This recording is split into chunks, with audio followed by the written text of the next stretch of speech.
रसूलुल्लाह सल्लल्लाहु अलैहि वसल्लम ने फरमाया, जब रमज़ान आता है तो जन्नत के दरवाजे खोल दिए जाते हैं।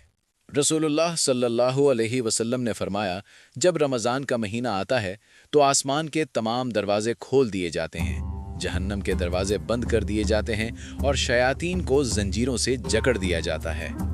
रसूलुल्लाह सल्लल्लाहु अलैहि वसल्लम ने फरमाया, रोज़ा दोज़ख से बचने के लिए एक ढाल है, इसलिए रोज़ेदार ना फहश बातें करे और ना जहालत की बातें, और अगर कोई शख्स इससे लड़े या उसे गाली दे तो उसका जवाब सिर्फ ये होना चाहिए कि मैं रोज़ेदार हूँ। ये अल्फाज 2 मरतबा कह दे। उस ज़ात की कसम जिसके हाथ में मेरी जान है, रोज़ेदार के मुंह की बू अल्लाह के नज़दीक कस्तूरी की खुशबू से भी ज़्यादा पसंदीदा और पाकीज़ा है।